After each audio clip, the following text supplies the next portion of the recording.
this is going to run today. We have about 4 speakers and 2 extra speakers, which we're very fortunate to have, that have actually gone through one of the programs, We Can. And we're going to take it from the personal and then go to the political. So we have about 4 to 5 speakers that will speak for a short period of time about what they do and how they got into what they're doing. And then we're going to have a panel discussion, so that we're going to open it up for the audience to be able to talk a little bit about their thoughts, their questions, how they feel about what we're talking about today, whatever they want to ask. So we'll try to keep each individual's presentation fairly short so that they can then elaborate more as we have questions to ask. So our first presenter today is Teri Cavanaugh. And Teri is on the board of directors of We Can. And for those of you who don't know what that acronym stands for, it stands for Women's Empowerment Through Cape Area Networking. And We Can is pretty much on the personal side. It's empowering women, and they've been doing this on the Cape now since 2001. It started out, I'm stealing your thunder, as a Cape Cod Community College project, but it was so successful that it was then funded through private foundations, and then became much more popular, and then funded through grants, Cape Cod Foundation, and other sources of funding. And they do programs that are informative, referral, mentoring, life, financial, and work counseling. They do support programs and personal development. They do not replicate services that are already on the Cape. Those are referred out, but they do other programs that are not on the Cape. They do a Pathmaker program that meets for 10 months from September to March, where a person will be mentored by a mentor and meet on a monthly basis, and then you can talk more about the Pathmaker. So without talking any more about her program, I'll stop. So everybody, please welcome Teri.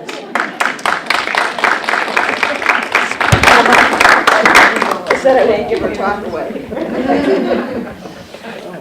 I share your pain there, because that's the challenge, trying to put all this into just 10 minutes. You know, when you have the pleasure to work for such a dynamic organization like We Can, that serves so many amazing women. So I've actually written some notes here so I can stay a little focused, and there's a little surprise coming in this presentation too, so I'm sharing this so you'll hear some real voices of women. So when you enter the We Can office in Harwichport, there's a sign over the door, and it reads, "She believed she could, and she did." So this everyday reminder to all who enter, captures the heart and the purpose of We Can in our work to empower women when life-challenging transitions occur.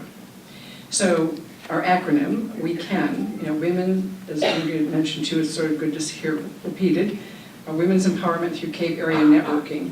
So our name really does carry a lot of hope, carries a lot of promise. We can, and then yes, we can help you develop a plan to move beyond this current crisis and have the strength to be your own advocate. So when Andrea and I spoke, she said, well, I think what's interesting is not that they come to get a specific problem resolved, as much as how do they have the strength then to go forward beyond that. So that's what I really sort of tried to focus on. So we do serve women of all ages, stages in life. We like to say from the bridges to P-Town, with free. Everything is free at We Can. One-to-one consulting, legal, financial empowerment, work support, and mentoring. But then in addition to the many workshops on top of the one-to-one and seminars across the Cape that we do, we also hold 3, and they vary, some are 12 weeks, some are 6 weeks, of self-improvement classes. It can range anywhere from 8 to 12 women that prepare them to move from the surviving to thriving stage. And then as Andy Genzer, our beloved executive director, for those of you who know Andy, I'm quoting her, she would say, every staff member and volunteer meets the whole woman who has the courage to call or walk into a We Can office. So we listen with an open heart to her story of need, and we provide the support she needs to create a plan, with her taking the lead to advocate for herself. So we don't really fix things for her. We really hear all that's going on, and sometimes it's just that. It's the ability to just be heard and share everything, because as you'll hear in a minute, the complications are really more complex these days. In fact, we don't use the word client, we don't use the word customer, case. Everyone's a participant, and we are all equals. There's no us and them, we're just we. Because we know that events change quickly in life, and so you may be working with volunteers in any number of ways with We Can, but then you yourself may have a life event that you're walking through the door. So I love that. So everyone's a participant. Last year, in 2017, we had 10,000 contacts and 2,500 participants using one or more of our programs. So women's needs, I just said, are complex and multifaceted, and the array of challenges include, and this list is by no means exhaustive. So as you would imagine, at the top of the list is housing, health, food, and housing and health, as we know, go right together. If you don't have housing, you're not going to really have health, good health. In the work support arena, it could be that she lost her job, or she needs a better paying job, or maybe how to stop doing these multiple low paying jobs. She has a business idea, how to get it started. She may have a small business, how to grow it. In the financial support arena, lots of things here, but just a couple of ideas to give you a flavor. How do you make seasonal work and the income that comes with it stretch to meet your annual income needs? How do you get out of a crushing amount of a debt situation? What are the issues involved with personal bankruptcy, a business bankruptcy? Many women, older women, the husband handled all their finances, and now she finds herself suddenly head of household with no experience. So she has some support there from our financial support arena. And then the family law area is probably the most sought after We Can, because it's free, one-on-one consulting, and these are the areas around big factors like divorce, death of a spouse, child custody. So with a staff of 9 and a volunteer corps of 300 volunteers, We Can provides the caring, the connections, the counseling, and the community of support for women and their families. But right now, I'd like to introduce 2 very special women who are with us today, and they are exceptional volunteers for We Can, in that they volunteer their time in multitude of efforts. So Judith Martin and Cynthia Dauphin, if you could come up to join me. But today, they want to focus on how they dedicate their time in assisting at the office. And so they are often the first woman, that our participant may meet on a phone or telephone call. So these are the voices of the women of We Can.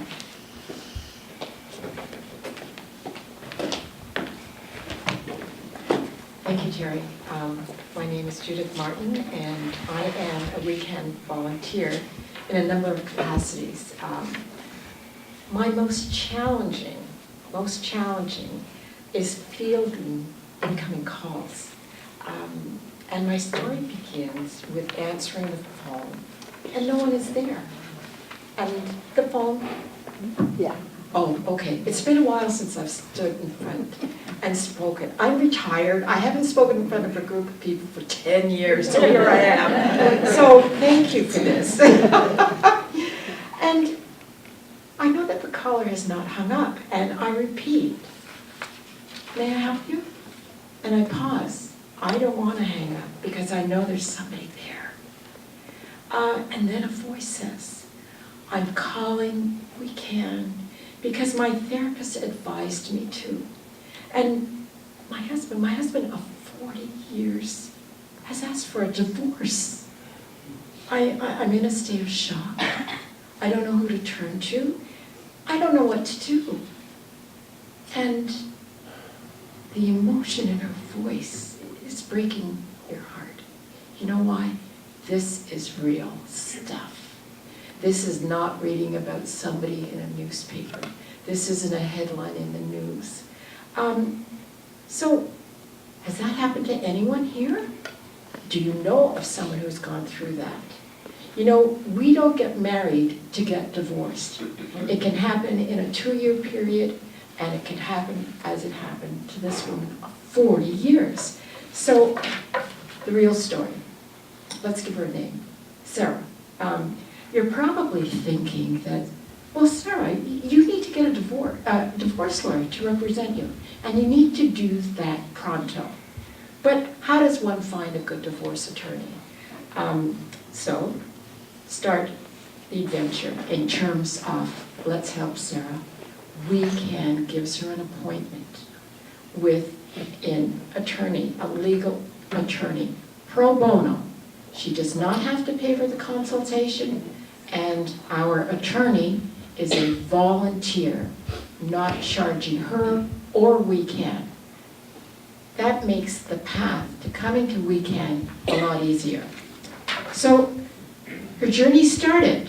Sarah not only has had a one-on-one consultation with an attorney, but also it segued into financial professional help.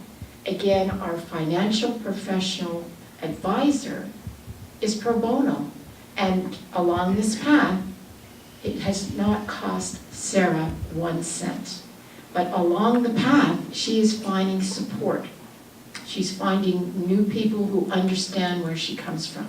She is at ease, finally. So, quickly, because I don't know if I'm a quarter or a half of this weekend speech, but Sarah is now divorced. She's reclaimed her life, that's what I say, but in her words she says, I'm moving on. And bravo for her. It's quite a journey. It just didn't happen overnight, and we all applaud her. Because Sarah made that first phone call. Nobody else did that for her. Her therapist didn't do that for her. She made the first phone call, and that's the hardest, that one step coming. And I don't know if I have time for my other little story. Do I? Andrea? Quickly, okay. So I was a volunteer at a weekend event, and I met an attendee, and she came up to me, and of course I had my little weekend, and she knew who I was, and she said, what exactly does weekend stand for? And by now you all know what she stands for. So I told her, Cliff Note form, and she said, well, I have a daughter. I have a daughter who's, graduated from the university, had a very, very good job, and has lost her job. And I'd already said weekend stands for all ages. So what she was leading up to was her concern for her daughter, who couldn't find a job, and found her falling into a very deep black hole, getting depressed and not putting the energy that her parents thought she needs to put in looking for a job. Weekend steps in. I was able to tell her quickly in Cliff Note form that we have a work support system to help her daughter. But here's the difference. Her daughter has to make the phone call, not the mom. So I thank you.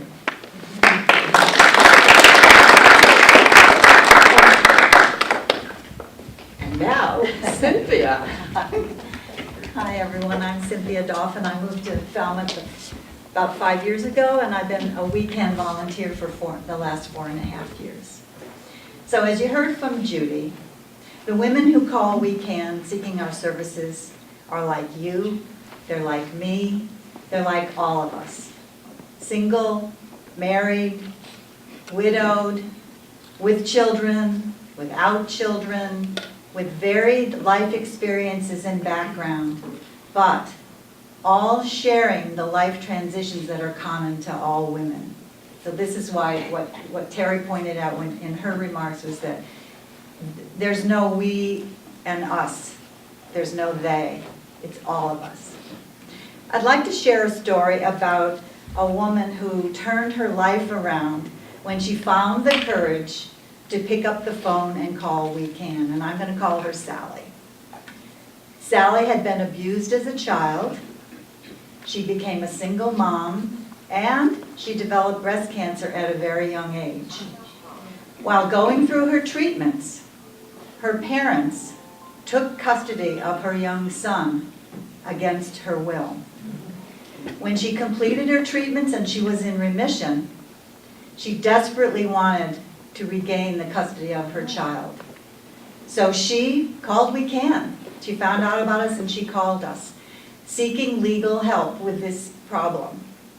After meeting with one of our volunteer legal attorneys, she got the help and direction she needed, and she was successful. She regained custody of her son. So that's her first milestone. Then she wanted to move forward with her career. She was an artist, and she was trying to find a way to combine her love and interest in art with a career. So again, she picked up the phone, she called We Can, and she was set up with one of our work support volunteers. After numerous appointments with that volunteer, she found a way. So she applied to and was accepted at an art therapy program in Boston. And even though she knew the commute would not be easy, she went for it. She got her degree in art therapy, and now she makes her living helping others through her work. So that's her second milestone. Then, she still felt like something was missing. She wanted to live her bigger dream. So she again called We Can, asking for information about our Pathmakers program. So she came in, she filled out the paperwork, she was interviewed, accepted in the program, where she was matched with a mentor, and they partnered together for 10 months. Her experience in the Pathmakers program was so wonderful that she has turned it around, reversed roles, and now she's a mentor in the program. So Sally is an inspiration to all of us. Her positive experiences makes her very willing to talk to any woman about We Can, because she feels that through the information, advocacy, and support that she found at We Can, that gave her the strength to turn her life around, and she's come completely full circle. So she's a wonderful inspiration to all of us who have gotten to know her. Thank you.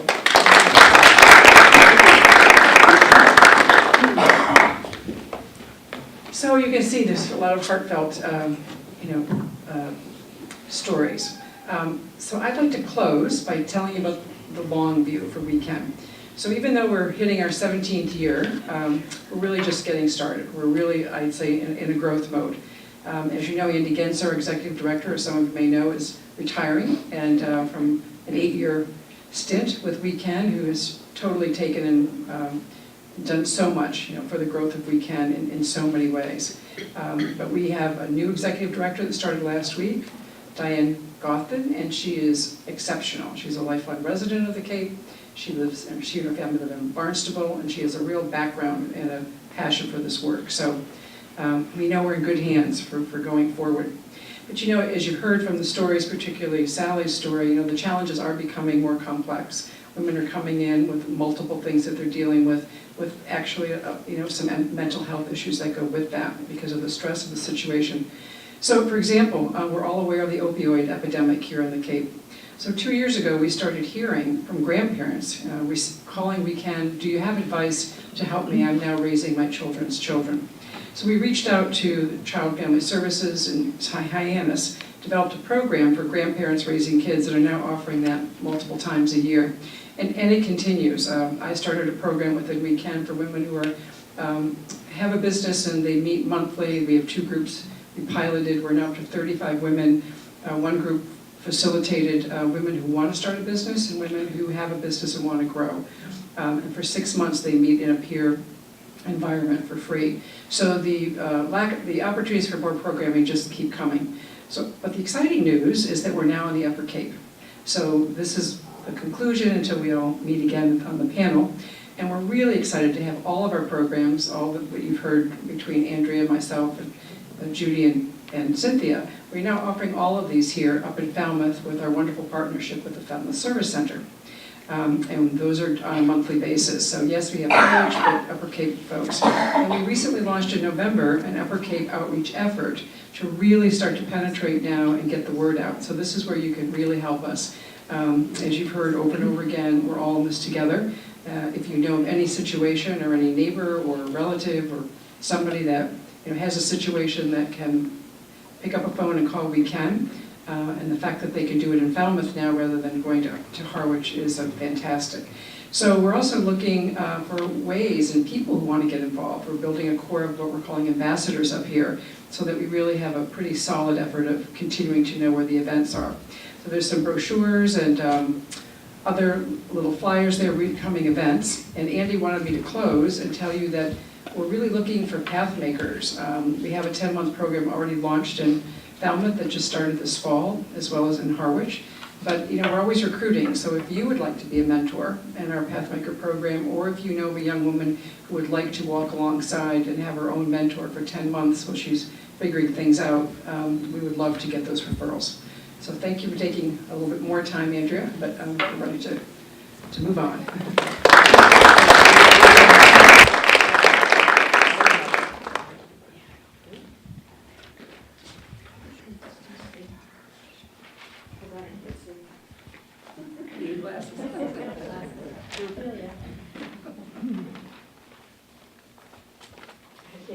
I can't see it either. Next, I'd like to introduce Penny Duby. Penny is a co-founder of Cape Cod Women's for Change. This started in 2015 and began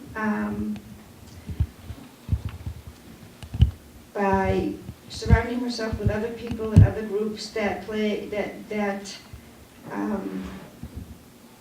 paid legislation and needed advocacy for women. Some men, but mostly for women. And they recognized a void that could advocate for issues that impacted women, families, and these were needs that were connected with life for the center, practically for the center politically.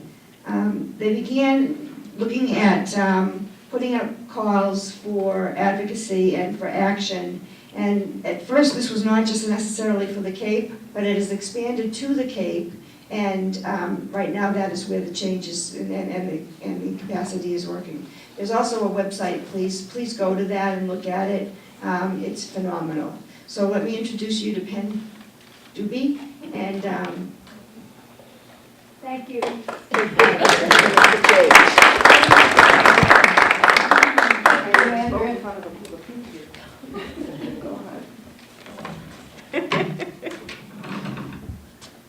Can you hear me? Yep. Okay, great. Thank you for coming. I got to say, there's more people here than I thought were going to show up. So this is terrific. I want to talk to you about three things today. I grew up in the country, so I have lots of little country sayings. And my mother always said, you want to put 10 pounds of sugar in a 5-pound bag. And so I am going to push 3 points to you today. And if I don't get to say them, I brought handouts so you can take them home and read them. The three things I want to talk about are practical activism, legislative activism, and how to advocate. Because I moved here about 15 years ago, and I started looking for women's groups, and over 15 years I've come to get connected with several of them here, and I found out that there's a wonderful network, and I think all of you might want to join some of those networks. Because every issue is a woman's issue. And I wanted to go back to January 1st of 2017. After the election, a friend of mine said she wanted to gather some women together to talk about what we were going to do after the election because she was worried. She said maybe 4 or 5 of us. She said, but ask your friends. We had 30 women who showed up in her living room, and we didn't have enough food. I mean, nobody expected that much. And we went around the room and said, why are you here? And I was the third one because I was sitting up front. And I said, I'm here because I'm concerned about women's issues going forth, and I have been since my grandmother was alive. We went around the room, and I was keeping tally. And when we got done, I realized that only 3 of us had said the word woman. Everybody else subsumed their concerns about women under a bigger issue. I'm concerned about immigration, I'm concerned about the opiate crisis, I'm concerned about, political access or something. Those are all women's issues. But we, as women, we tend to say there's a bigger cause out there that we have to work for. And we don't have an equal rights amendment in this country yet. So when I retired, I was able to say, you know what, I'm going to focus just on women's issues. So that day changed my life. And what I want to sort of just share with you today is you pick an issue, whether it's domestic violence, whether it's running for office, whether it's the problems of the elderly, childcare, we can find you a group to hook up with here on Cape Cod. It exists. They may be spread out, but they're around there. So, but the other reality is it's going to take everything. It takes everybody.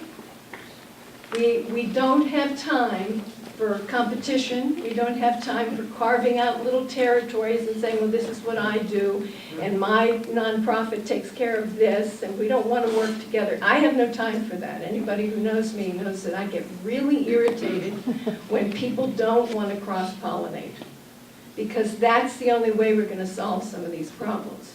Cape Cod is a big place, and we have agencies that are titled Cape Cod, but they work out here, or they work here. And we don't have ways for women to get to them, so thank God has come to this end of the Cape. We really need it, and it's a wonderful program. And we can do this in a lot of ways. There's lots of doors to come into this.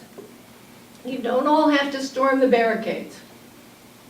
You can have a book group. You go to your local library, you say, this is a book I'm interested in, whether it's on racism, whether it's on feminism, whether it's on domestic violence, whatever it is. You get a book group, you start talking. Invite people over to have coffee. Post something on Facebook. But I have to stop there and say, posting on Facebook is not enough. I have a sister who's in her late 70s now, and she's now sending me things that I used to send her 40 years ago. Okay, so she's tiptoeing into feminism. And my sense is that my tent for feminism has to be big enough for her to get in somehow. But she won't post anything on her own Facebook page. She probably sends me 15 things a day that are really strong feminist issues as messages.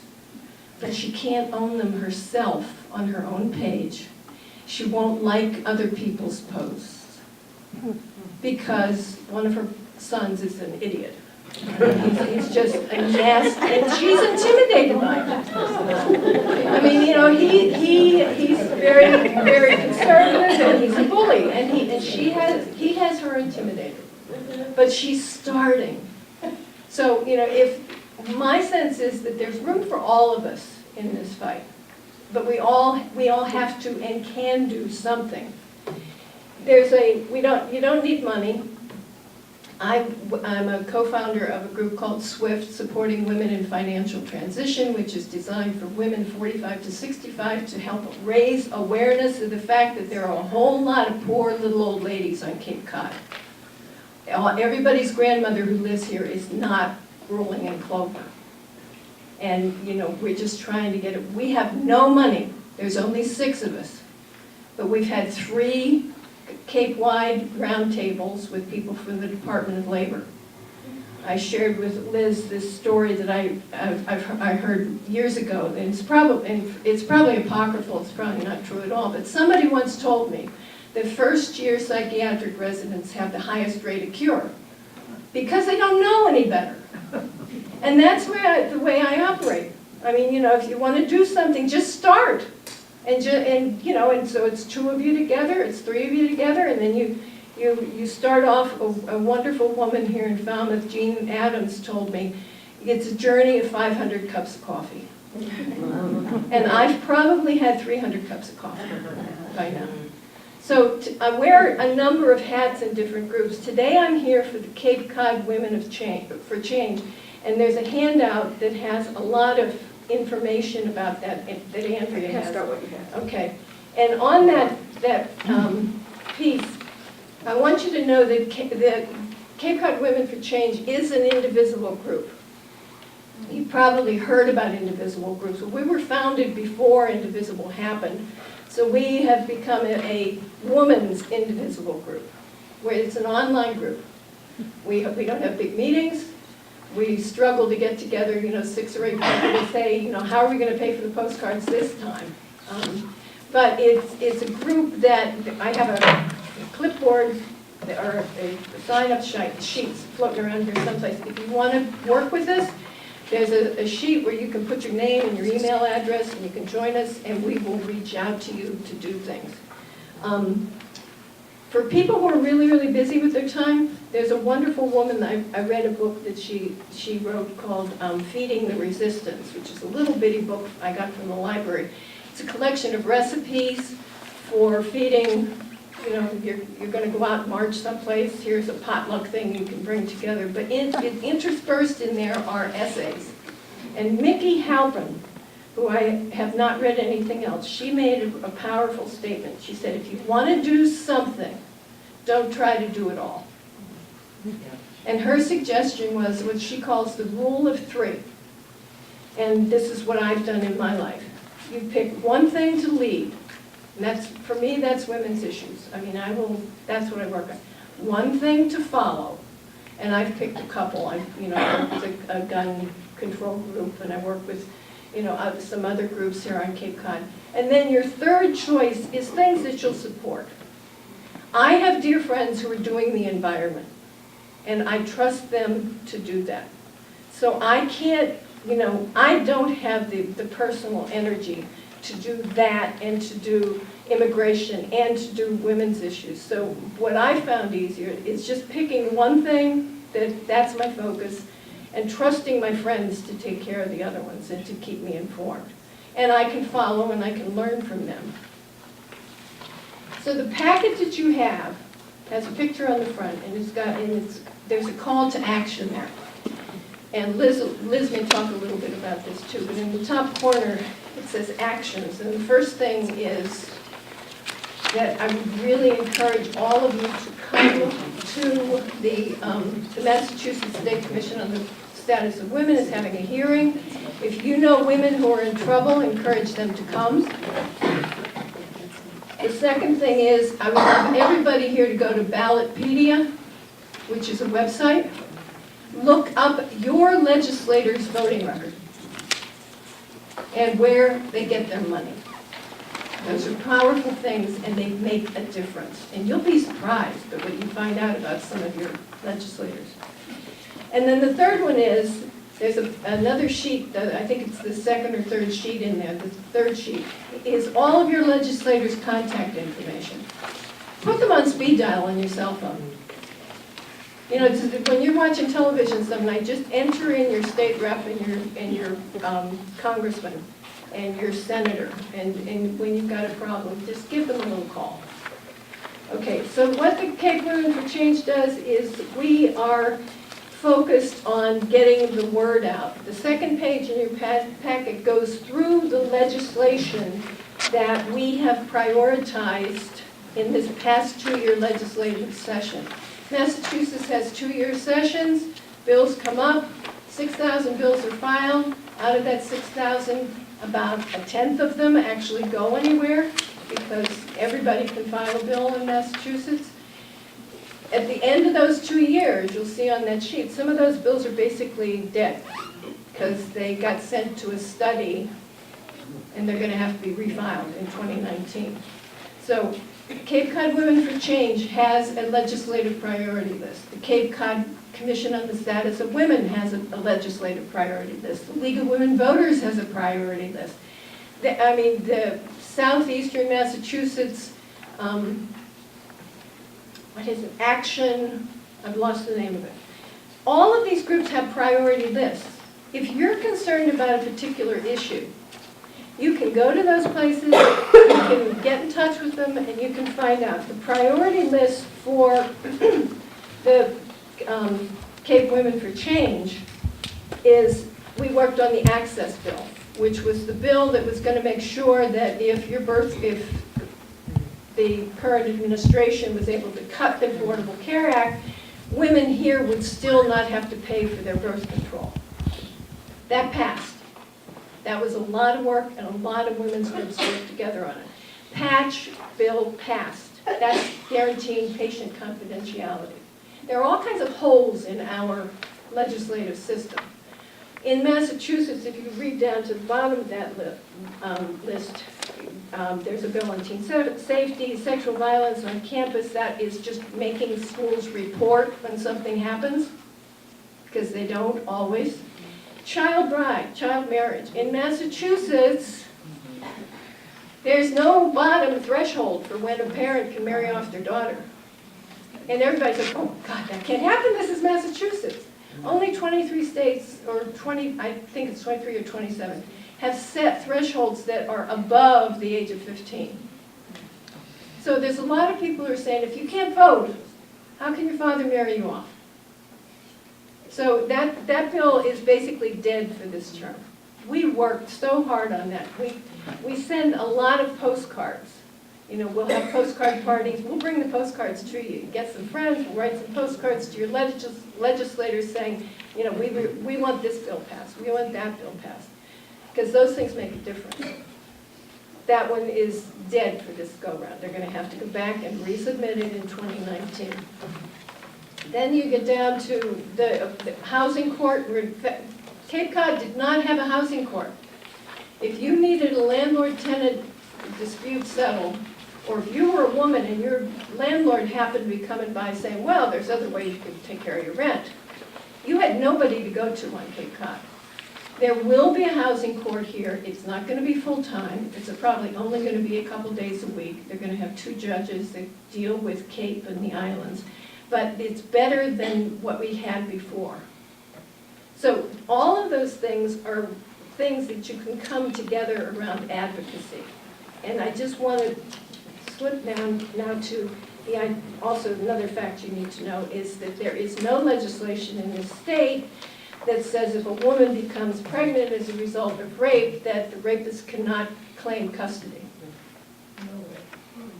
or visitation. That's a no-brainer.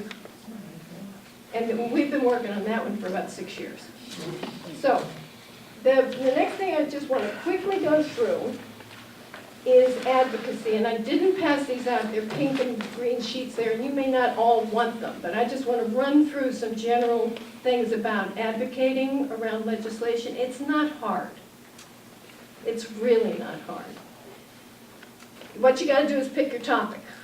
And you don't have to do all of the bills. You know, you can say, there's a big problem on Cape Cod with elder abuse. And the Independence House is deeply concerned about it. Call Independence House, find out what legislation they're supporting, call your legislator and say, I really think this is important. The opiate legislation, call somebody, find out the groups that are working with it, what they're doing, what they want you to do, and just add your voice. You can make a phone call, and you can send a postcard, but the first sheet that's in that packet basically says a couple of pieces of information. Figure out what your legislator's voting history is. It's helpful. If you're taking a wildly progressive stance and you're calling a Republican, or as I've experienced, you're going up to lobby people at the State House, and every once in a while groups will say to you, well, would you go to this guy who lives in the western part of the state because we don't have anybody covering it. And I have ended up with people who have been rude, hostile, and nasty to me when I was talking about child marriage. There was a gentleman who will remain nameless, but he said, well, those people who marry their children off make that decision.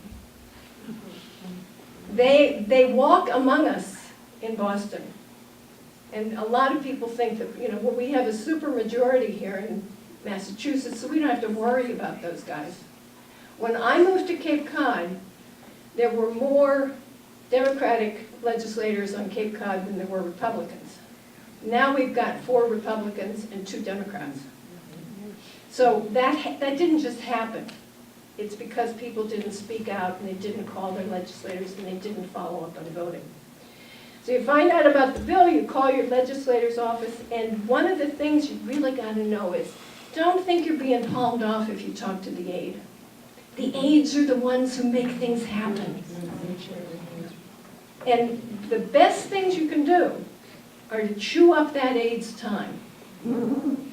Because that aide is gonna come in and say, the boss is gonna come in and they're gonna say, do you know 6 people called me this morning about this?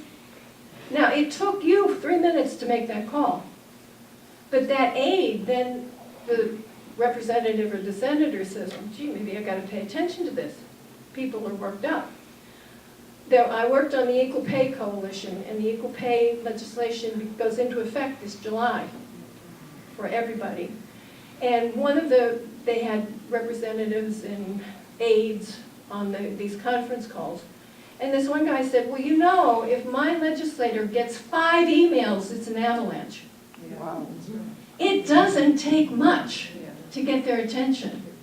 And so a lot of us figure, oh, what can I do? I'm the only one. It's not a big deal. It makes a difference. And if you want to, invite some girlfriends over, have a glass of wine, write some postcards, send some emails. They don't necessarily read emails. They keep track of whether you're in their district. That makes a difference.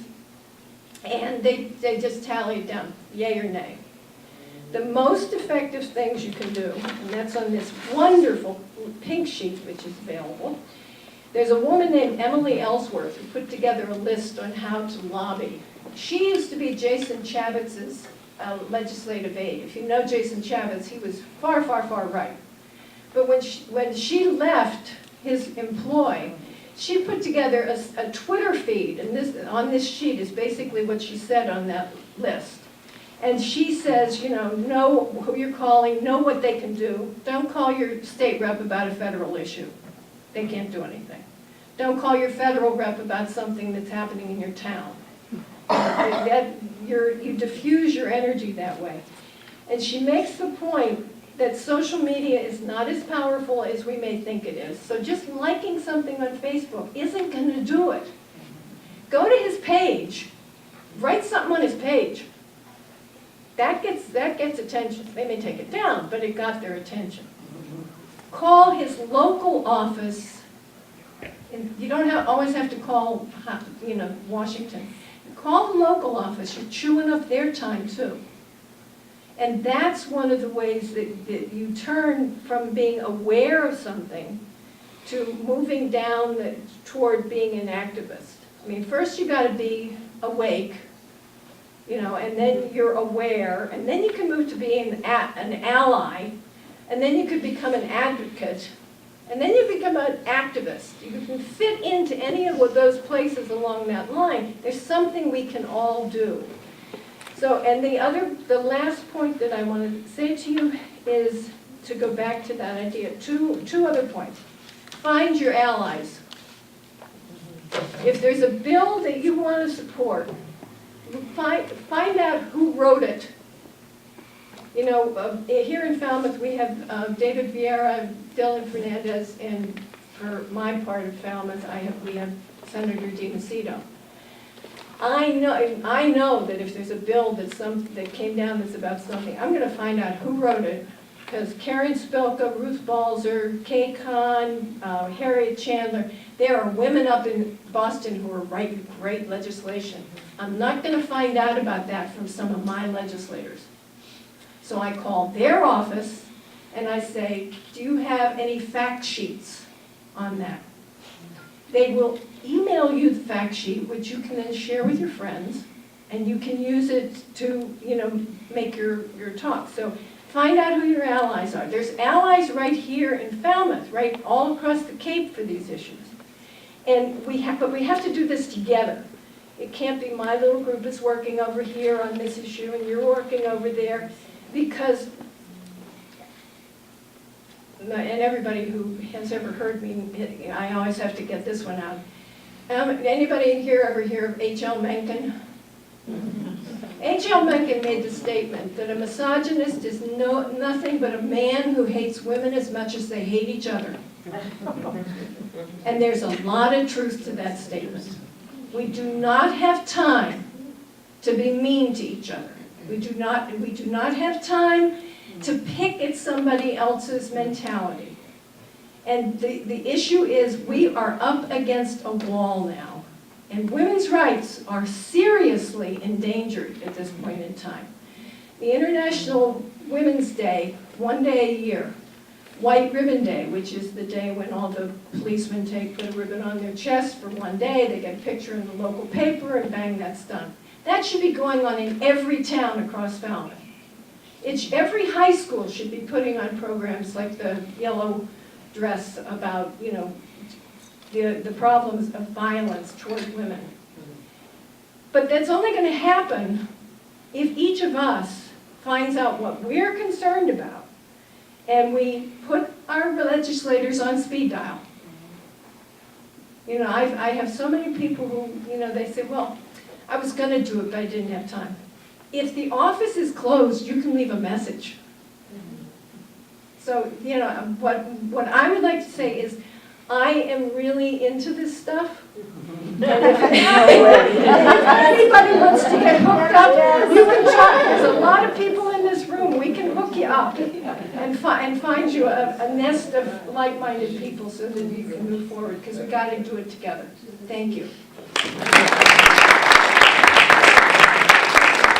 I found a sign-up sheet. I'm going to pass it around if anybody wants to get any more information. Thank you very much. There you go. Can't see how it gets here. Okay, our last speaker today is Liz Rabideau, and she is with Cape Women's Coalition, and she's the chair. The Cape Women's Coalition, or CWC, is a nonpartisan collection of groups or individuals working to support women to enter into what? Into social and political office and become leaders through civic engagement. Liz?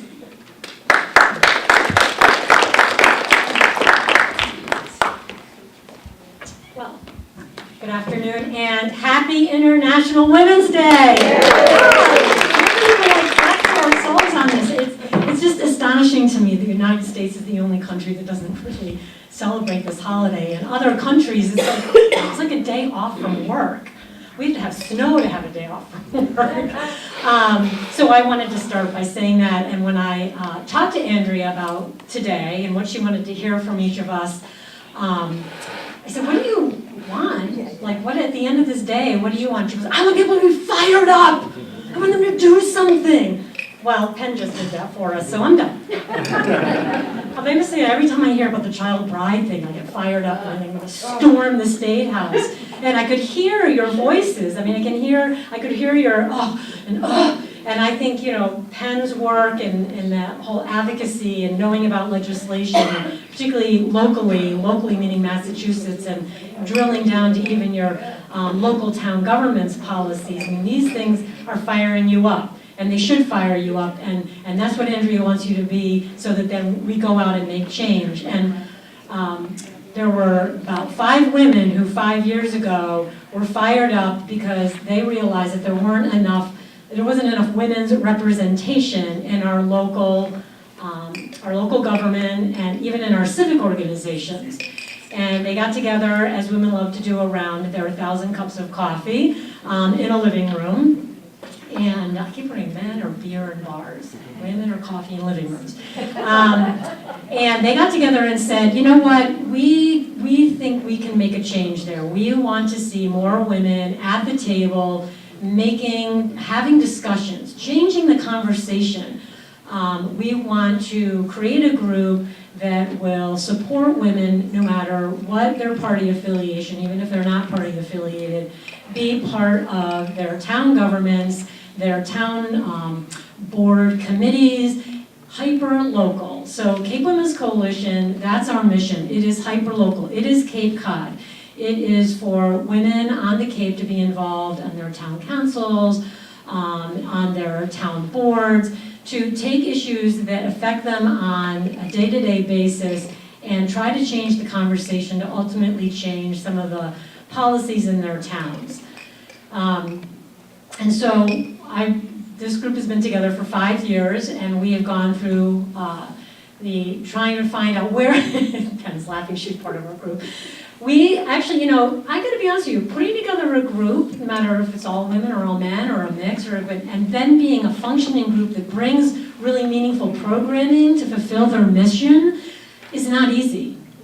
it takes work. So you have an idea, and you're like, yeah, I want to do this, and I think I can make a difference, and we can make a difference. And then you really need to figure out how you work collectively to make those things happen. And so Cape Women's Coalition has spent its years not only trying to advocate for this idea of bringing more women into political civic engagement, is really what we say, and I'll expand on that in a little bit, but to work together as a group of women to make this happen on the Cape in a very meaningful way. Our premier event is International Women's Day Breakfast, which we had last Friday morning, just prior to the 95-mile-an-hour winds. I don't know if any of you were able to attend that. If you weren't, I just want you to know we do hold that every year in March, and it's our opportunity to bring women together. Again, this is another free thing, bringing women together, not putting any barriers to entry, to present programming about and encouraging women to be involved civically. This was a really successful program for us, and we were really trying to figure out other ways that we could do this in meaningful ways for women. And as we learned about the women on the Cape, what we found is a monthly gathering is the most effective way for us to try to get women comfortable with the idea of being civically involved. Because it seems like a no-brainer, right? Like, oh, yeah, be civically involved. What does that mean? Well, it can be as simple as writing a postcard, and we acknowledge that. You don't have to be president of the United States to be effective in change, well, let's not go there. But you can write a postcard, you can call your legislature. You can do simple things, but we want to keep advancing your participation so that we can eventually see more and more women being represented in government, ultimately. But we understand it's a step process, that you have to be comfortable. I mean, you don't just wake up one morning and go, well, some people do. Today I'm going to, run for state office. It's usually a process and a lot of mental process you have to go through as an individual. First, one of the reasons why I was thrilled that WeCan was going first is you have to sort of be a whole person. You want to feel whole, because if you're going to get involved civically, let's just say you're on a town board or you decide to become an elected official, it's not going to be a walk in the park. People are not going to agree with everything you say just because you're passionate about it and you can articulate it. The one issue that may bring you to the table will not be the only issue that you have to deal with. So one of the things you have to do is you have to take care of yourself first. Put your ducks in a row. Get your support system around you. So when you decide, yeah, I'm going to be on the Zoning Board of Appeals and talk about, and go up against the people who have time to come and fight about this zoning thing or that zoning thing, and they're not necessarily going to agree with you or you're not going to agree with them, you have to maintain a certain amount of civil discourse to get through, particularly women. You have to know how to engage in this kind of conversation, because what are the biases about strong women in leadership roles? You're shrill, you're just annoying, you're the B word, you're not validated for having an opinion because you have that sort of double jeopardy where you're supposed to be nice and compliant and that type of thing, but you're also seen as a leader who needs to make change happen. People who make change happen are not really always very popular. So you need not only a strong inner core, which I know, I am also a volunteer at WeCan, everywhere, and soon all over Falmouth. You have to have a really strong inner core, and then you have to find your support group. And that's where we step in as Cape Women's Coalition. We can be that support group for you if you want to get civically involved. You want to know, what does this mean? How do you go to town meeting? What does town meeting do? How do I go to a hearing? What does it mean if I go to my town council? Can I speak? Can they acknowledge what I say? How does the government, the county work? How do I present my issues at a county government meeting? We want you to know all the processes in local government. You can have a voice and how to do it correctly. Because there's nothing it's kind of hard to get up and speak your story if you feel like maybe you're not in a receptive audience. Well, if you go to a hearing, the county commissioners who are holding a hearing are told that they can't react to you. Even if we have a Commission on Status of Women meeting and you're coming to testify, we're not really supposed to react to what you're saying. How hard is that? I mean, the joy of being here is I can talk and I can see you reacting, and that feels good. You know, when you're testifying, sometimes you don't get that feedback. So what we try to do is explain to you some of these processes, so as you get involved civically, you will have a comfort level. So we meet the fourth Friday of every month at the Optimist Cafe in Yarmouthport. We know what we're doing. 5 years, we know what we're finally doing. And we get together and we have different kind of programming. Sometimes it's programming where we'll have a speaker, but we don't feel that speakers are the only people that have knowledge. We really feel that women around a table exchanging ideas and experiences also bring a lot of value. So we do an every other type of thing on Fridays. We'll do a more casual personal development, roundtable discussion, and we may have a topic about public speaking, and we'll get a group of 12 women around the table, and we may have the topic, but we'll let the table bring it where it needs to be so people can start to feel comfortable public speaking, and that would lead to doing a testimony or telling your story at a commission hearing or at a town council meeting or a town meeting, anywhere where you might want to be involved and make sure that your issues are heard. We have, then we've had more programmatic type of breakfasts where we have gone through teaching how to write a letter to an editor. This is it can be a very powerful way to get your story across, but you know, it's not always just like whipping off a letter to grandma. It's like there are ways to do that letter so it gets published. There are ways to articulate your argument so that it will be heard by people. So we get down to some real basics and I avoid the word training. It's really about developing. It's about personal development and developing your further skill set for civic engagement. So we are, this has become very successful, and we are starting to see more and more women be involved in civic engagement on the Cape, and honestly, in Massachusetts and nationwide. I just, you know, I love it when things happen the right way, and you know, popped up in my news feed was there are over 500 women running for office in 2018 in the United States. So we're not going to be at parity, but more and more women are understanding that they can be involved, and there are a ton of organizations that are willing to teach you the skill sets and how to run for elective office. And I would direct you to our website and just a lot of websites. Just go to Google and tap in those words, you know. There are workshops in Boston through Emerge, and the list is long. Even locally, people are doing how to run for political office. So there are lots of ways to get the skills you need, but where you can really find some support around a table, that community you need to get through. I hope that you would look to the Cape Women's Coalition for some of that too, because that's what we're there for. We're to support you. We don't care. I said this the other morning at our breakfast, and everyone was like, what? It's like, we don't really care what your issue is that brings you to the table. We don't care what party affiliation you are. You are a woman who wants to be engaged in civic duty. We're there for you. And that's what you need, because those other battles are your own, and we're going to support you through them. So I know we're going to have panels, so you can ask me more questions. I had like a ton, because I do, but I'm thrilled to be here. Happy International Women's Day. I look forward to any questions you have in our panel, and I direct you to our website, and our meetings again are these roundtables are the fourth Friday at the Optimist Cafe in Yarmouthport. At what time? 8 in the morning. Oh, okay. But I was sitting here thinking, and so this is how women, like, we have many tabs open in our computer. Men have one, it's like 6. And so I'm sitting, I'm like, okay, I'm talking, but I have an idea. I'm thinking a round table in Falmouth could really be a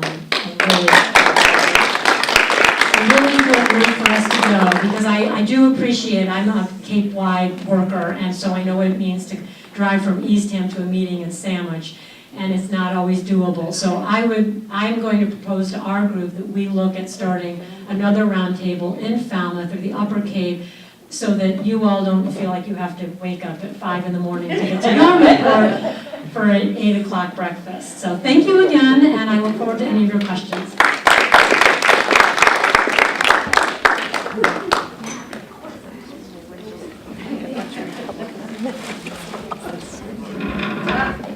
you, everybody. I really appreciate you coming and speaking. I think what we'll do is have our speakers sit up here and open it up to some questions. If you have anything that you'd like to bring up or anything that you heard that sparked your interest, any questions that you'd like to talk about in regards to issues that you'd like to further explore, we have some time to do that. So if you'd like to grab another cup of coffee quickly or some dessert, go ahead and do that as they get settled, and then we'll open it to the floor. I have a question for my colleagues that we can. When you first field that first phone call, do your partners, don't call them clients, Participants. participants, excuse me, did they have to provide financial information or financial need in order to take advantage of your services? Or doesn't it matter? That's a good question, Nancy. So this is what we say when a person calls for the first time. Sometimes they're very, as Judy described, they're very reticent. They don't know what to say. Sometimes they're like so ready to burst that it all comes out. So what the volunteer, like me and like Judy, what we do is say, have you called Weekend before? No. Can I start with taking some basic information, which is basically name, phone number, where we can reach you. Is it okay to leave a message? Is that a safe phone number? And what town do you live in? We don't care about the address. And then we say, let me tell you a little bit about We Can. We offer services to women from the Bridges to P-Town, women of low to moderate income means. Does that describe you? So we don't ask for financial information, but we ask that question, and 99.9% of the time they say, oh yes, I wouldn't be calling if I had any resources. Then when they come in the first time for their personal appointment with a lawyer or a work support or financial person, we have an intake sheet, one-page intake sheet that they fill out. Again, their contact information, we collect loads of data, and we have wonderful people who know what to do with that data, and Teri knows all about that. And the bottom half of it check off what income level you're in. Do you use Mass Health? Are you in the SNAP program? Things like that. So we categorize people. Let me just say it would be extremely rare for someone to come who had the means to go out and engage a lawyer. It's just not something. Would you agree with that? It's not an issue that we have. But I also want to add that We Can never turns anybody away. Never. So that's just something to keep in mind. That is true. Because what We Can is that safety net, woman to woman. And whoever's making that phone call needs something. Maybe she doesn't even know what she needs at the time she makes a phone call.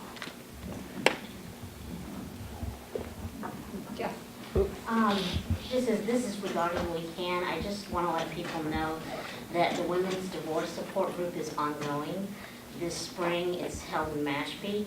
I am the leader of the Falmouth Women's Divorce Support Group, and that will be continuing in the fall. So just if you have people that need it, please call We Can, and just be aware that it's ongoing. It's not just a one-shot thing. And when is the next one? The next one is in Mashpee, and it's March 14th? Yes. Yep. But there is ongoing groups in Falmouth. It's just not going on this spring. It will be continuing in the fall. That's right. Do you call it, is this the one that we call Circle of Support? This is Circle of Support, and this is for Women's Divorce Support Group in all aspects and all various types of divorce, no matter where you are in your stage or in your process. And it's also for women who are not necessarily married, but who are separating from a partner. So it's a pretty broad, encompassing group. And right now, the group's times are usually from 6 to 8 weeks, depending on who you get as a facilitator. But you're not doing it now. I'm not doing it. No. What did you say about the fall? I will be doing it Oh, in the you'll fall. be I back am to the it. I'm sorry. facilitator for I'm sorry. the women's support group in the fall for divorce support. Oh, I see. But it's in Falmouth. I And what is the just location want of the that? phone number for the application. I'm not sure. That's because I all I lost want. it. So what you just call the weekend office, Yes, the you main, call the the main other number. one. And then, That's all. in other words, we have full complement of programs in a schedule, but there isn't a person dedicated sitting at the Falmouth Service Center. So everything is centralized through the main office. So, no. Thank you. I have a question for Penny. There's, in social media, there's tons of online petition forums. You hear that? On social media, there's tons of online petition forums from change.org and, Right. blanking out, Move On and others. Do they help? Are they a waste of time? Is there, That's an excellent question. They are not a waste of time, but they are a drop in the bucket. right, I know that sending postcards and calling is Yeah, I much mean, more it's, effective. you know, if you think about some of the people that you're trying to influence who, you know, chances are slim and none in some cases, you know. If somebody walks in and says, you know, we're giving you, you know, this, if they're giving you a stack of paper this high, then they have, it sits there. If their aide comes in and says, oh, you know, 7,000 people signed this petition saying you should do that, they don't necessarily know who those people are. Some petitions are really problematic because you can go in and fill them, you know, like voting for Dancing with Stars, you can vote 15 times. Some petitions people sign over and over again. It invalidates it. So, you know, they don't take them terribly seriously. I think that, Andrea? When you talk about going to like hearings and whatnot, do you have to go to your own district or your own, like when you want to get involved in civil engagement, do you have to go, like I live in Sandwich, do I have to go to Sandwich to do that? Yes, I mean, I think, yes, you do. That doesn't preclude you from going to other, like just say, town meetings. If you want to go to another town meeting, you can. But the idea of our local government here in provincial Cape Cod is that you're participating in your town, and that's where you want to have your voice, because those policies and how they spend your tax dollars affects you most because you live there. However, if you feel that there's a Cape-wide cause that you feel more towns should know about and you want to advocate about, there are mechanisms to go to other town meetings and be able to speak, but you have to get an exception, which there is a process behind, and that's the kind of stuff we teach you at Cape Women's Coalition. So we're going to have a breakfast roundtable about how town meeting works, and it will include not just if you are, you know, a local resident of your town, but also if you want to speak on behalf of an issue that might be Cape-wide that you want to have heard at town meeting. So it would go, hierarchy would be the town itself, to the Cape, to the state, county government. We have County, government. sometimes county, depending on the, to state, yeah. to federal. Yeah, that's a basic hierarchy. So But if you know, it's it doesn't gun mean that you violence- have to start there to be involved. So, you know, I've obviously do a lot of reading, and there are people who say, you know, in order to get involved in, let's just say, elected office for simple thing, you should try first being on your local town council. Okay, but I'm not a dream killer. If you want to run for state rep and you haven't run before, and you feel that you have learned what it means and you've developed your support group, your team, your expertise around you, I mean, that, I think your strongest thing is finding people, surrounding yourself with people who know more than you do about areas like fundraising and marketing and legislation, and you felt like you've built a team, go for it. You don't have to do the smaller steps to get involved. You can go to you can go up to the State House and advocate. You don't have to start in your town meeting. So if I had a problem with gun violence, what level of government would I go to? Well, there's Can a I talk about pension. that? Falmouth has a very active gun violence group working. And there are issues here on Cape Cod. There are issues here on Cape Cod about gun violence because of ICE and about, you know, well, does everybody in this room know the highest cause of death during pregnancy in this country? No. It's homicide. from the partner, and it's usually triggered by the sonogram. That's- They see the sonogram, they get freaked out about the responsibility, and that's when the violence starts. So there, again, it's a women's issue. There is a very active group in Falmouth that is planning, hopefully, fingers crossed, a gun buyback for the town. They're working with the police office, so you can do it at the town level. If your town isn't doing it, you can come volunteer for those kinds of things where it's a social group, it's not connected directly with the town. They're going to need a lot of money because you have to have a lot of money to buy back guns. So, they need money, they need outreach. So for that, you want to fight it at the local level. You want to fight it at the county level because the sheriff makes decisions here. You want to fight it at the state level, and you want to talk to your federal representative and congressman and senator. So that's one that can cover a whole lot of things. The child bride legislation this town's not going to do anything about that. I mean, we couldn't even get on an agenda. I mean, it wouldn't be reasonable to do. That's a state level. So it's really issue by issue. Sandy.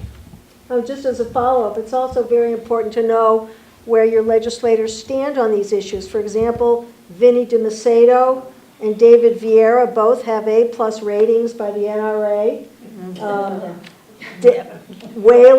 Tim Whalen also has an A+ rating by the NRA. And we need to put these people in the hot seat. We have candidates running against Vinnie DiMacedo. A woman named Deb Rudolph is running as a Democrat against Republican state senator Vinnie DiMacedo, who's our state senator.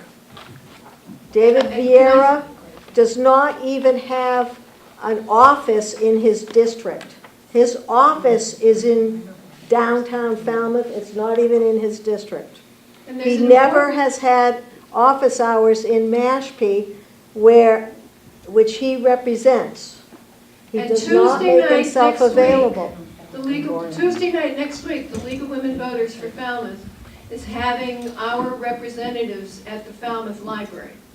So if you want to come and see Dylan Fernandez and Vinnie DiMacedo and David Vieira, they will talk about what they've been doing, and that's a wonderful opportunity for you to ask questions. When is that? Tuesday night, the 14th. 7:30 p.m.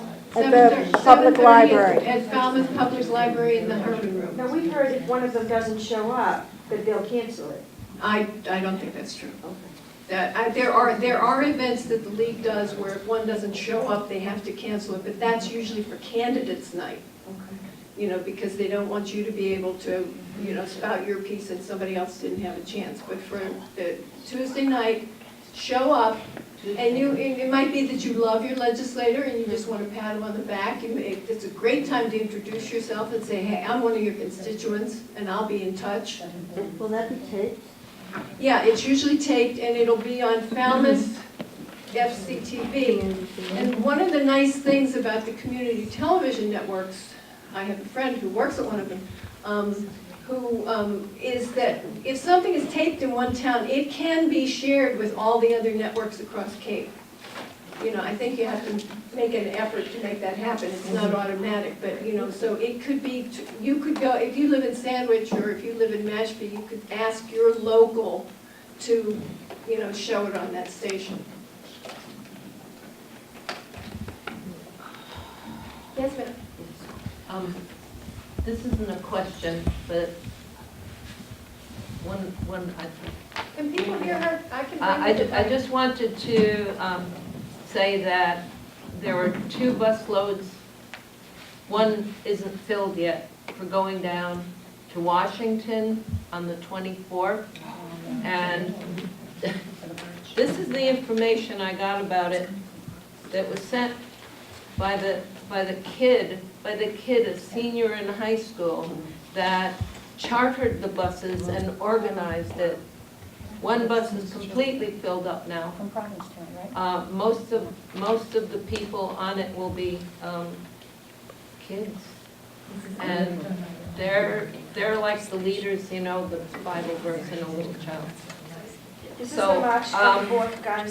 There's more room on one of the buses. Last night it was 30, maybe today it'll be less, but if you know anybody that would like to go, I have copies of There it. is also a gathering on Falmouth Green that day. That too. 1 o'clock. 1 p.m.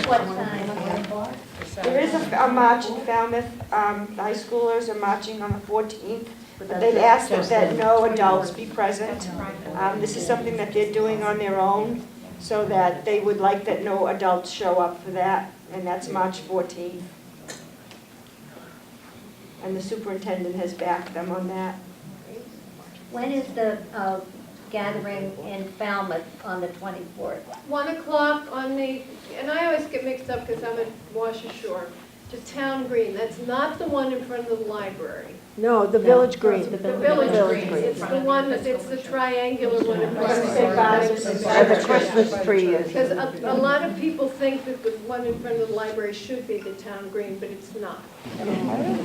No, the Village No, we Green. don't think it. The sheep were raised there. That's it. Anybody else have any questions?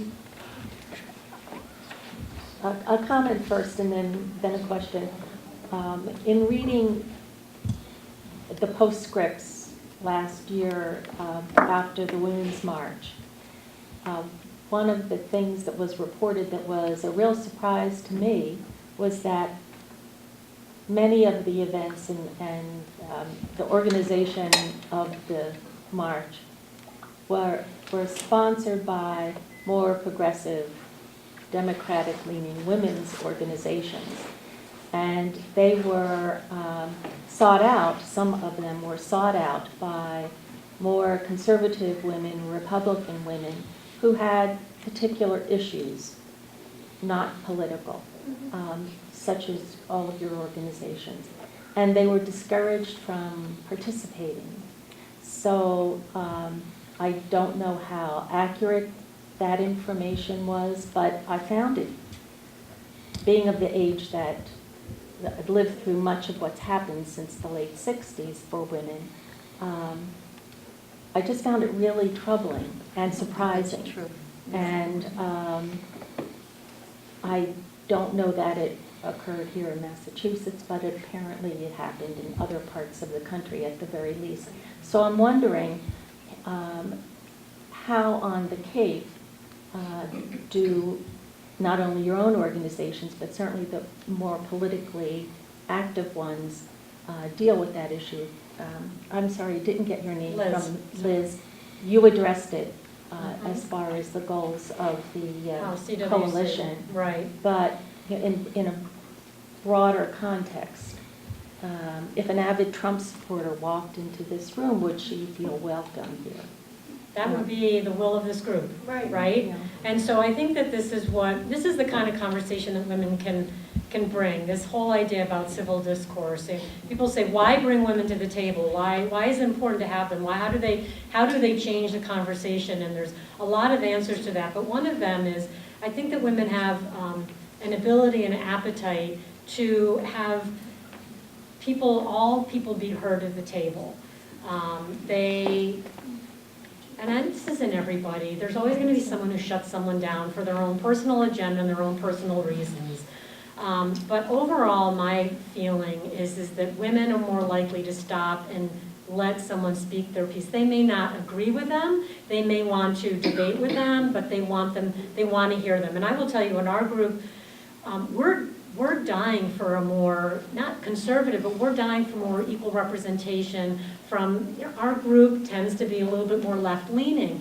And we worry about that because we're a nonpartisan group and we feel like we're not hearing all the voices. So we are open and receptive to that. But I understand why women who might be more right-leaning may not feel that way. And I think it becomes the will of a group. I think if you're in a group of women, you have to ask yourselves, how are we going to be welcoming?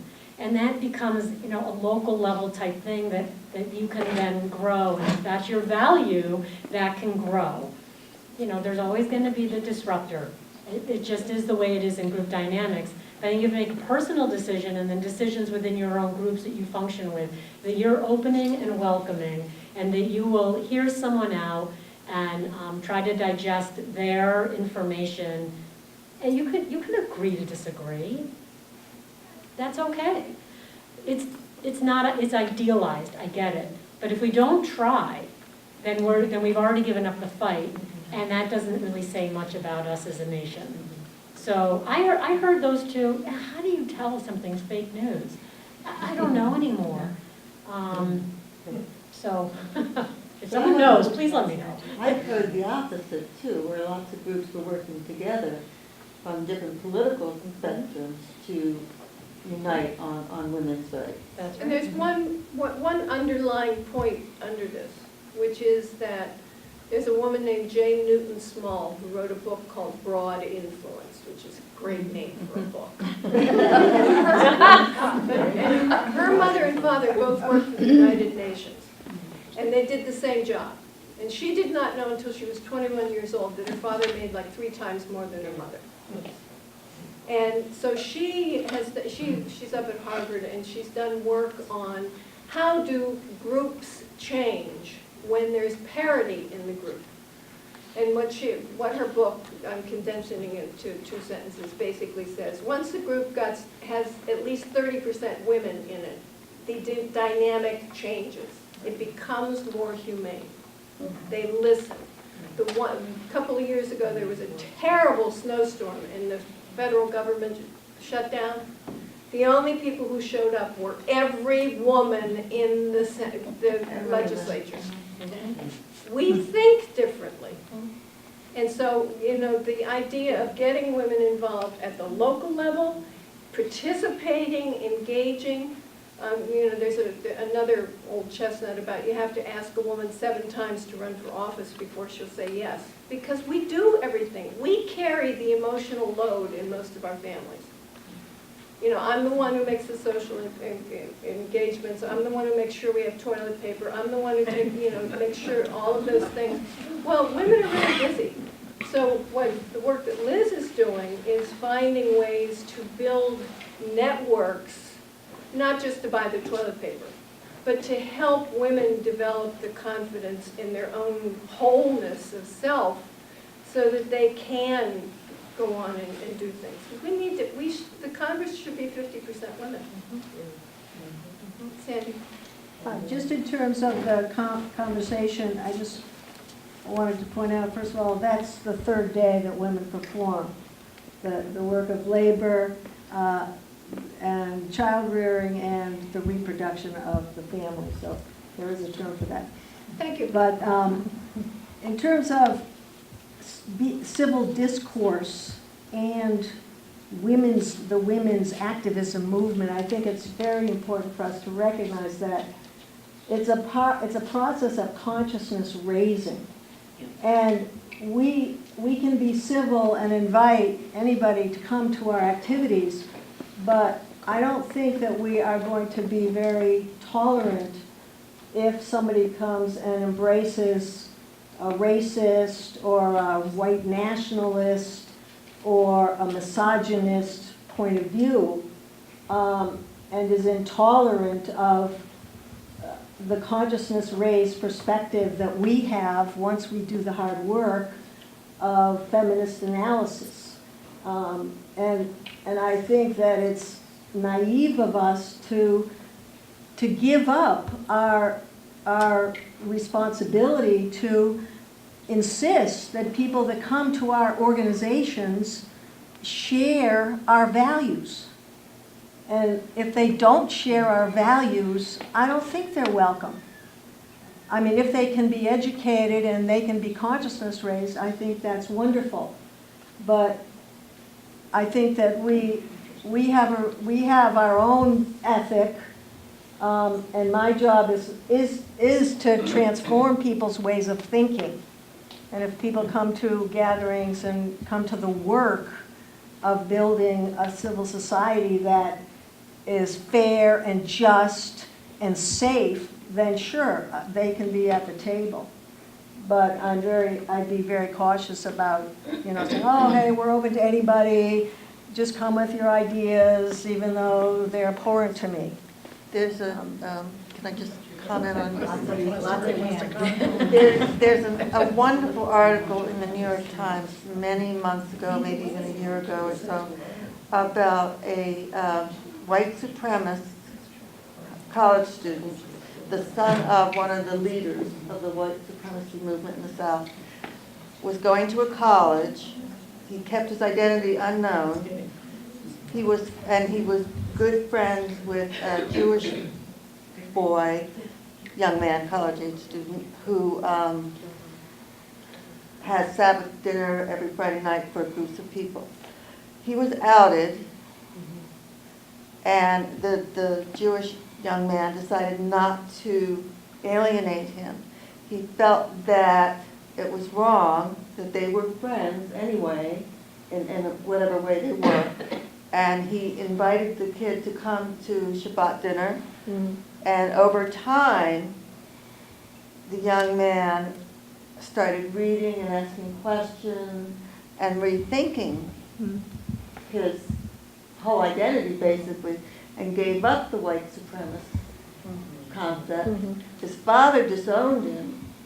Now, he wasn't pushed or shoved, but if this Jewish boy hadn't said, hey, just, keep coming, nothing would have happened. So I think you have to do it situation by situation. Judy? I mean, I think that story tells it all, but I think once we start feeling that we can't have people at the table that don't agree with us, it's a very slippery slope. I had an experience with actually a Jewish organization of Greater Boston, the Jewish Community Relations Council, which is a coalition of organizations. And J Street is part of Jewish Community Relations Council, and they are a very pro-Palestinian group. The other people on the other members of our council decided we were going to throw off J Street because some of the other organizations, we don't want to hear what they have to say because we don't agree with them. And it was like about a 3-hour debate. No, you have to have other voices. You have to allow those voices to be heard. I mean, isn't that what democracy is about? Is bringing all the voices together to the table to articulate. We may not agree. God knows I feel like I have relatives I don't agree with nowadays, but I still have to talk to them. And anyway, I think one of the issues that comes down to is safety. I mean, I think if somebody is in danger, that becomes a very different issue. Oh, of course. I think a difference of opinion is not the same as being in danger. I agree. I think we have to be really careful, though, about our own arrogance that maybe we don't see, and be very hesitant to dismiss people who seem different than us. Otherwise, we're just perpetuating that us versus them that we accuse the other group of doing, and we're doing the same thing. So we have to look inside ourselves and say, okay, what can I learn from this person? This person that seems so different from me, who is totally, different from my values. Because oftentimes when we do that and sustain our prejudgments, we find that there is some kind of kernel of understanding.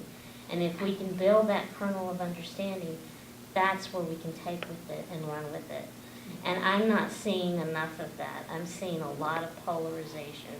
And as what you brought up, we can't have this group because we're already making a prejudgment that they're different than us, that we have nothing in common with them. And often when you sit down with people in a group, you find that that is not true. As a therapist who's done many, many groups, I have seen homeless people sit down with corporate CEOs and find common ground. And it's amazing and powerful to see. Can I comment on that? I just want to say, I came here today basically to support my friend Andrea. And when, at the beginning, that she introduced everybody and what the program was going to be, and she said that we're going to talk like this and we're going to have a panel and then it will be political. And I felt myself getting very nervous because I'm not passionate on one side or another. And I got very nervous that it was going to become a very passionate, one-sided conversation. And I really wasn't comfortable. But I must compliment everybody so far. that it hasn't become that we all maintain a very open and inclusive kind of conversation that I think is the way to be.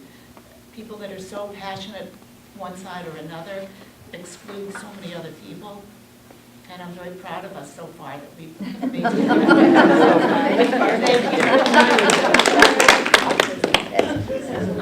I wanted to play off that, and in fact, part of thinking about what I was going to say today, and it was about our bias, our own internal bias, and also groups do.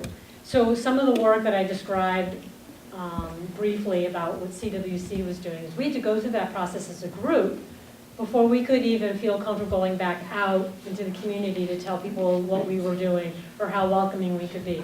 We had to understand and spend the time about our own personal bias, which I think is always one of those lovely exercises that we should all practice.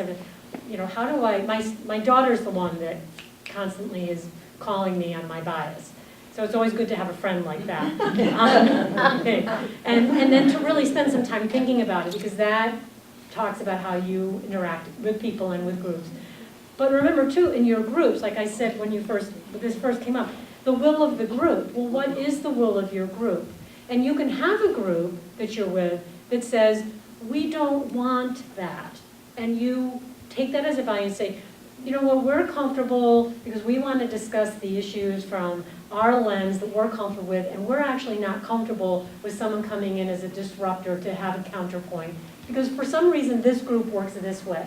But another group says our value system is we're going to bring everyone in, and we're all going to, you know, spend the time to understand each other's point of view and agree to disagree or not. But that is something that I think groups have to go through. They have to go through that process, whether they do it in their retreat or they do it just, you know, spontaneously. To grow as a really strong group, you have to look at your group's bias, and you have to make some decisions about how you want to work with yourselves and work with the community. And I think, you know, women, 51% of the population, quite honestly, we're not all going to agree on everything. And you have women who are Republicans and right-leaning, and you have women who are left-leaning, and yet we all expect us, because we're women, to agree on everything. You have to examine that, because that's not going to be true. And to move forward, you have to say, okay, well, our commonality is a woman, but is that enough for us to work forward? So find that commonality, hold on to that kernel to bring more discussion, but as a group, examine your bias and determine your value system and work from that together. So I just thank you for that, because I know you need to wrap up. Thank you very much.